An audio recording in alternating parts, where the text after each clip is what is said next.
Chidiya is receiving a lot of international acclaim. It's not too loud, not too flashy, but a beautiful slice of life film. चिड़िया की journey उस दिन से शुरू हुई थी जिस दिन इस पे विनय पाठक सर ने नजर डाली थी। मेरी एंट्री ही एक थप्पड़ से है। मैं बहुत ना कहती रहती हूँ स्क्रिप्ट्स को, अगर ये मेरा ये होता है कि जिस तरह का रोल आता है उसके बाद उसी तरह के आते जाते हैं। वो जो आपका एक टॉक शो था रणवीर शोरी सर के साथ, रणवीर विनय और कौन। मैं और रणवीर हम लोग नीचे लोट पोट it's like rolling on the floor laughing we literally did that literally. Hi everyone, I'm Kareena Michwal and we have here with us the incredible team of upcoming film Chidiya. Hello, welcome to Social Catch Up. How are you Hello. doing? Thank you for having us. Yeah, thank you. You all look lovely. So, Chidiya, many congratulations on the film. It is receiving a lot of international acclaim. It's not too loud, not too flashy, but a beautiful slice of life film. So, tell us all about the journey of it. चिड़िया, as I mentioned somewhere else as well, कि चिड़िया की journey उस दिन से शुरू हुई थी जिस दिन इस पे विनय पाठक सर ने नजर डाली थी। तो उससे पहले ये चिड़िया नहीं थी, उससे पहले कुछ कागज थे। उसके बाद ये जो है स्क्रीन पे आई, स्क्रीन बनी, कैमरा तक पहुंची, स्क्रीन तक पहुंची। तो बेसिकली वहाँ से इसकी मैं जर्नी मानता हूँ, वरना तो एक राइटर के ख्याल उसके दिमाग में सालों तक रहते हैं और वो फिल्म तक नहीं होते। लेकिन अगर मैं फिल्म चिड़िया की बात करूँ तो उस दिन मैंने इसकी शुरुआत की और फिर वो शुरुआत में क्योंकि जब विनय सर आ गए तो फिर विनय सर ने मेरी मदद करनी शुरू की और पहली मदद तो ये हुई मेरी कि मुझे अमृता मैम से मिलवाया और अमृता मैम से जब मिला तो इस तरह से फिर हम लोग 1 से 2, 2 से 3 और 3 से पूरा वो काफ़िला बन गया 200 लोगों का, जिन लोगों ने सब ने साथ में मिलके एक बड़े परिवार की तरह कलेक्टिवली सब ने अपनी मेहनत करके उस वक्त हम लोग मुझे नहीं याद कि चिड़िया के सेट पे कभी एक लम्हे के लिए भी कोई ऐसा मोमेंट आया हो जिसमें कोई आर्गूमेंट या कोई ऐसी राय में एक दूसरे के हम लोगों को कुछ ऐसा इख्तिलाफ हुआ हो। लेकिन क्योंकि हम ऐसा सोचते थे चिड़िया के सेट पे कि ये जो 200 लोग हैं ये एक है और हम वर्सेस वर्ल्ड था उस वक्त कि जो भी दुनिया की परेशानियां हैं और ये एक टीम है, ये उन परेशानियों के साथ मिल के लड़ाई लड़ती थी। तो कभी कभी बहुत ऐसी कंडीशंस में हमने शूट किया कि बहुत लेट नाइट तक शूट कर रहे हैं, छोटे बच्चे भी थे तो उनके साथ शूट करने में वो सब भी ख्याल रखना पड़ता था और वो सब ख्याल रखने के लिए फादर फिगर का काम किया विनय सर ने और ऑफ कोर्स जैसे कि फिल्म में भी उन्होंने मदर प्ले figure. किया है तो वो भी बच्चों के साथ हम लोगों को उनको सेट से एक्लेमेटाइज कराने में बहुत मदद की और समहाउ मुझ जैसा आदमी वो फिल्म को कंप्लीट कर पाया। वाह, वो जो कोलैबोरेटिव एफर्ट जिसका आप जिक्र कर रहे हैं वो दिख भी रहा है, ट्रेलर काफी खूबसूरत है। सो Thank you. Again many congratulations. Thank you. So, next question is for Vanessa and Anvita ma'am. 3 decades in the industry, over 2 decades in the industry, brilliant resume, एकदम diverse kind of filmography रही है आप लोगों की. So tell us, अब जब आप कोई मूवी या प्रोजेक्ट पिक करते हैं, so what are the things that you look for in a script? पहले तो स्क्रिप्ट, Okay. हाँ मतलब content. We look for a script. हाँ, या स्टोरी, कहानी, कंटेंट और उसमें वो किरदार, कंटेंट, सभी वो सबसे अहम बात लगती है।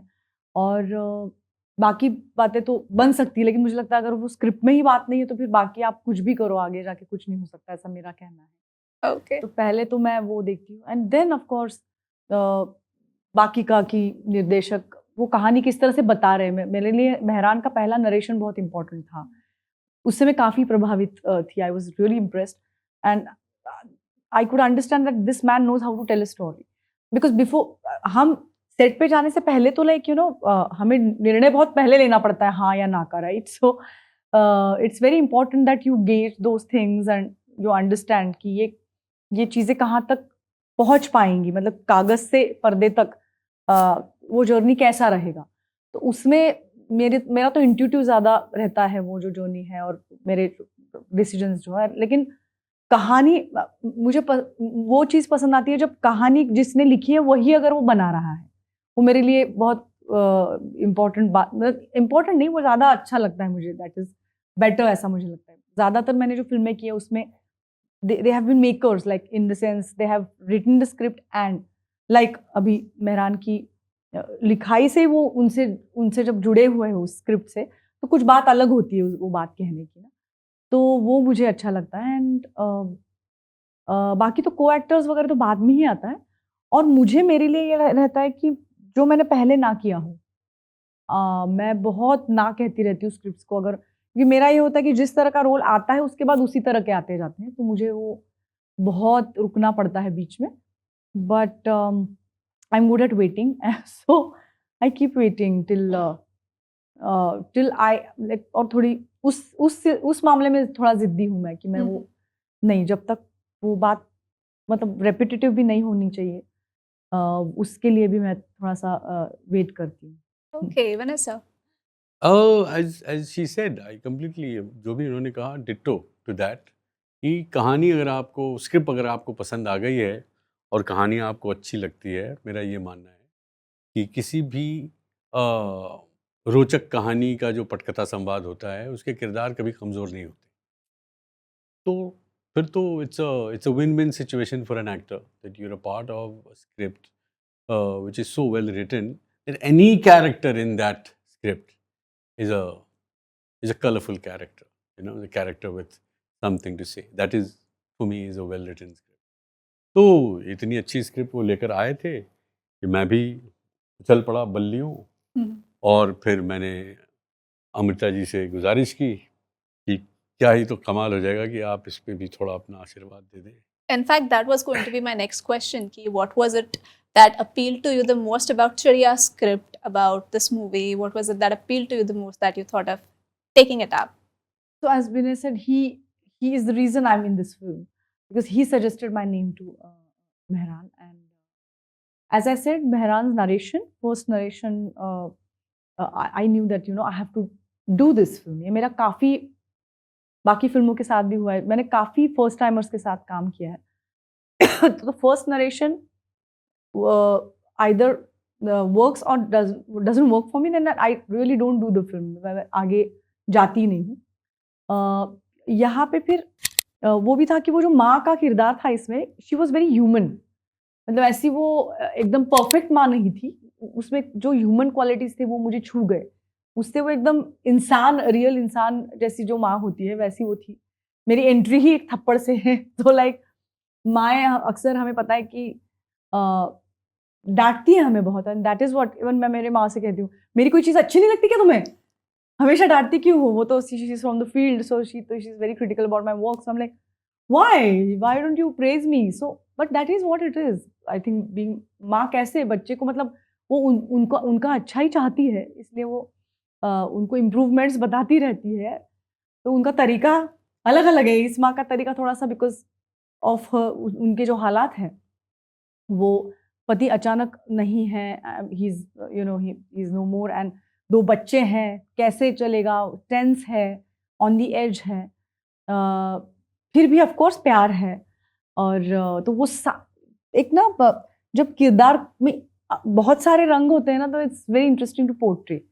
एकदम एक ही रंग से अगर ब्लैक या वाइट नहीं होता है तो बहुत ज़्यादा मज़ा आता है। तो वैसे इस माँ का किरदार बहुत रंगों से वो भरा हुआ है, और वो गुंजाइश मुझे दिखती है कि जब मैं स्क्रिप्ट पढ़ती हूँ कि अरे यहाँ पे गुंजाइश है और रंग भरने की, एक्सप्लोर करने की। एग्जैक्टली। तो छोटी छोटी बातें हैं, जैसे मुझे मेहरान परसों ही बता रहे थे, गाने में मेरा एक शॉट है जिसमें मेरे ये देवर बन हैं और उनकी बीवी और मैं उस शॉट में हैं, और वो गाने में कहती है कि किसके बारे में कहती है वो मेहरान की, जोग लगाती जाऊं। हाँ, जोग लगाती है। She is talking about her, उसका सहजीवन पति के साथ वाला, यस, ऐसा उसका मतलब है। And I am just looking at her, and then Mehran said that वहां पे मेरे, because the content was such that मेरे पास अब पति नहीं है, मेरा पति नहीं रहा है, पर ये औरत ऐसी नहीं है कि जेलस ऐसे से हो जाएगी, ऐसी भी नहीं है। She is very pure also. पर थोड़ा सा दुख तो होता ही है ना कि यार माय हस्बैंड इज नो मोर और इसका हस्बैंड है। तो वो सारी चीज, ऐसी कई लम्हे हैं जो वो गुंजाइश थी उन लम्हों में, इसलिए मुझे बहुत बहुत खुशी हुई। Beautifully explained, and I so look forward to watching your Yeah. film. Of course, I look forward to watching everyone in the film, but जैसे आपने describe किया, I think मेरी excitement और बढ़ गई है आपकी Thank you. character को लेके। Yes. So Mehran sir, my next question is for you. So you come from a very illustrious literary background. एक poets का आपका family रहा है, and the kind of household that you grew up in, बड़े बड़े poets का, शायरों का आना जाना था. So please tell us something about it. कोई interesting किस्से, कहानियाँ? यस, मेरे बचपन में मैं जहाँ से आता हूँ वो बड़ा खूबसूरत शहर है, अमरोहा उसका नाम है। उसकी फ़ज़ा में वहाँ पे शायरी की खुशबू है, लिटरेचर की महक है वहाँ पर। ज़्यादातर लोग जो हैं या तो वो शायरी से जुड़े हुए हैं, लिटरेचर से जुड़े हुए हैं या कहीं मीडिया और इससे न्यूज़ मीडिया से, पेपर से जुड़े हुए हैं। अब ऐसी जगह पे रहने से ऑफ कोर्स मैं I could meet all those big people, all those big poets. उनसे मेरा बचपन में नहीं पता होता कि कौन कितना बड़ा आदमी है, लेकिन ऑफ कोर्स क्योंकि आना-जाना लोगों का मैंने देखा है अपने घर में, मैं उनके लिए कभी चाय लेके जाता था, कभी पानी लेके जाता था। तो एक बहुत बड़े पोएट उर्दू गज़ल के एक पोएट हैं जॉन एलिया, तो वो मेरे घर पे कोई 2 महीना, मैं बहुत छोटा था उस वक़्त, वो वहाँ रहे अमरोहा में। और मैं अब मुझे लगता है कि मैं कितना लकी था कि मैं उस वक़्त उनके साथ इतना वक़्त मैंने गुज़ारा। तो जबकि हमारी ऐज में 70 साल का गैप होगा आई गेस, लेकिन उस गैप को उन्होंने वो महसूस नहीं होने देते थे। कभी मुझे बिठा के अपने पास बुला लिया करते थे और मुझे कोई शेर सुना दिया, जो मेरी कुछ समझ में नहीं आया। और मैं मम्मी से अपनी बोलता था, "मम्मी ये मुझे आप उनके लिए ऊपर भेज देती हैं मुझे कुछ सामान लेके और वो मुझे शेर सुनाने लगते हैं।" तो but he was like that only. बहुत खूबसूरत मैंने उनके साथ वो वक़्त गुज़ारा। अब मैं जब उसके अपनी पुरानी तस्वीरें और वो सब देखता हूँ तो याद आते हैं कि जॉन एलिया के साथ I was one of those lucky जिनको जॉन एलिया ने शायद अपनी गोद में बिठाया होगा। तो बड़ा अच्छा वो वक़्त गुज़रा। बहुत सारे पोएट्स, बहुत सारे लोग इस तरह के, उनकी वजह से मैं थोड़ा लैंग्वेज को स्पेशली अगर क्योंकि मैं फ़िल्म मेकिंग का रास्ता थोड़ा मेरा गज़ल से होके आता है। तो मैंने गज़ल के क्राफ़्ट को पहले सीखा था। मैं बहुत छोटा था तब भी मैं गज़ल की किताबें और पोएट्री की बुक्स को थोड़ा दिलचस्पी लेने लगा था और पापा भी मेरे एनकरेज करते थे कि जब स्कूल में समर वैकेशंस में मुझे कोई बुक दे दी कि बेटा ये पढ़ के देखो कैसी लग रही है बताना। तो वो वाले जब मुझे थोड़ा पढ़ने लगा तो मज़ा भी आने लगा, मज़ा आने लगा तो फिर थोड़ा लिखने भी लगा और लिखने लगा तो क्राफ़्ट ऑटोमैटिकली सीखने को मिल गई और क्योंकि घर में मेरे कुछ इस तरह के लोग थे जो क्राफ़्ट से वाक़िफ़ थे, उन लोगों ने मुझे उस क्राफ़्ट से वो कराया। लेकिन जब मैं इसी रास्ते से पे और आगे चला तो अगला दर्शन मुझे कहानी का हुआ। फिर वो कहानी में मैंने तो उसके क्राफ़्ट को थोड़ा सीखने की कोशिश की, आज तक कर रहा हूँ और उसके बाद फिर मेरा वो फ़िल्म मेकिंग का हुआ और उसके भी क्राफ़्ट को मैंने सीखने की कोशिश की और ऑफ़ कोर्स अब शुरू है वो सफ़र तो वो भी और सीखना है अभी अब मुझे आगे। तो वो थोड़ा-सा सफ़र ऐसा उधर की दुनिया से होके मैं इधर तक आया हूँ। बट ये बहुत प्यारा था वो वक़्त, बहुत अच्छा वक़्त था जब मैंने वो अपना टाइम कभी बशीर बद्र के साथ, कभी वसीम बरेलवी साहब के साथ, इनफैक्ट अभी 3-4 दिन पहले वसीम साहब का मेरे पास फ़ोन आया और वो बहुत खुश थे कि मैंने एक फ़िल्म का एक गाना, क्योंकि 1-2 गाने मैंने भी लिखे हैं, तो वो इत्तेफ़ाक से उन्होंने वो गाना सुना तो मुझे बड़ी हौसला अफ़ज़ाई कर रहे थे मेरे लिए, मुझे बड़ी पीठ थपथपा रहे थे कि तुमने गाना लिखा है, बहुत खुशी की बात है। इस तरह से थोड़ा माहौल में रहा तो मुझे आज अच्छा लगता है जब मैं उन सबको पीछे देखता हूँ कि मेरे एनकरेज करने के लिए, मुझे ऐसे पैट करने के लिए देयर आर पीपल जो मेरे बारे में अच्छा सोचते हैं, जिनसे मैं सीख पाया, जिनके साथ बात करके, वो सब लोग वो सिर्फ़ इंसान, वो इंस्टीट्यूशंस थे, जिनकी वजह से शायद उनकी गुफ्तगू से मैं इतना कुछ जो भी आज थोड़ा जानता हूँ, तो उसमें उन लोगों का बहुत बड़ा हाथ है। ग्रेट एंड एनी प्लान्स कि आप फुल टाइम उर्दू पोएट्रीज़, गज़ल्स लिखना परस्यू करें? Full time I don't know, मुझे ये फुल मैं एक्चुअली थोड़ा नाराज़ रहता हूँ अ, उस दुनिया से कि जो थोड़ा मुझे लगने लगा था बीच में कि उर्दू शायरी जितनी महान रही है, शायद अब पिछले कुछ दिन से वैसी नहीं है। पिछले काफ़ी, लेकिन अब जब से ये थोड़ा डिजिटल दौर आया है, जब से और दूसरे ऐसे प्लेटफ़ॉर्म्स आए हैं जिन्होंने डिजिटली उर्दू शायरी को प्रेज़ेंट किया है, तो अब वो वापस शायद मुझे लगता है बड़ा मज़ेदार हो गई है। अब मैं सुनता हूँ बहुत नए पोएट्स, पुराने पोएट्स सुनता हूँ तो मुझे बड़ा अच्छा लगता है। लेकिन कभी शायर की हैसियत से वहाँ रिप्रेज़ेंट करना, उसको मैं थोड़ा-सा अब नहीं समझ पाता कि मैं शायद वो कर पाऊँगा उतनी अच्छी तरह से जितनी अच्छी तरह से वो सब लोग कर रहे हैं। लेकिन हाँ, शौक तो वो शौक की तरह से है। बताया उन्होंने कि उनको म्यूज़िक का शौक है, सर को क्रिकेट का शौक है। तो सब ये एक वो शौक है मेरा जो शायद अपने कमरे में ही बंद रहे। उससे बाहर मैं बहुत निकलता नहीं हूँ। जो भी कहता हूँ वो सिर्फ़ अपने आप को ही सुना लेता हूँ। मेरी ऑडियंस जो थे, मेरे पहले ऑडियंस मेरे पापा थे, अब मेरी वाइफ़ है। तो मैं कभी जब मुझे दिल चाहता है, मैं उसको शेर सुना लेता हूँ। वो उसमें कमियाँ निकाल देती है, कुछ अच्छा लगता है तो मुझे गले लगा लेती है। तो बस यही मेरा एक हाउ अपनी शायरी स्वीट। की दुनिया है। Sir my next question is to you. वो जो आपका एक टॉक शो था रणवीर शोरी सर के साथ, रणवीर, विनय और कौन, I oh think it was wonderful so show! Good, काफ़ी ह्यूमरस। काफी लाइक उसका वाइब काफी रिलैक्स कैजुअल, जैसे शोज हम अब देखते हैं, जैसे टॉक शोज हम अब देखते हैं, तब आप लोगों ने किया था वो. So how do you look back at it, और क्या मेमोरीज हैं आपकी उस शो की? Honestly, I Working try with not to Ranveer. look back at it at all. कोई फायदा नहीं है. वो चैट शो था यार, हमें देखने के लिए थोड़ी था, वो दूसरों के लिए था. बच्चा आप लोगों की वजह से it got so famous in हमने बहुत लेजेंडरी एंजॉय किया सर वो एकदम. शो आपका. You being too kind to नहीं नहीं, वो फेमस हुआ क्योंकि उसके गेस्ट जो थे वो बहुत रोचक थे. तो आधे घंटे का वो या 1 घंटे का शो 22 होता, मिनट्स आई 22 मिनट का वो शो होता था, जिसके लिए हम गेस्ट के साथ कुछ 3-4 घंटे बातें करते थे. तो उसमें आधे घंटे का एडिट निकाल के डालते थे वो. लेकिन हमने तो 4 घंटे उनके साथ बिताए. असरानी जी आए थे, मुझे याद है, उनके साथ तो उसको 6-7 घंटे, क्योंकि उनकी कहानियाँ नहीं ख़त्म हो रही थी, और एक से एक कहानियाँ. मतलब ऐसी ऐसी कहानियाँ कि मतलब मैं और रणवीर, हम लोग नीचे लोट-पोट, it's like rolling on the floor laughing. We literally did that, literally rolling on the floor laughing because he is a great storyteller, very funny. तो क्यों देखें यार, कुछ देखना वो देखें. नहीं नहीं, आई थिंक वो जो अभी जो कूल कंटेंट अभी बनता है, स्टैंड अप होता है, you people had another show. Great Indian comedy show. जी यस.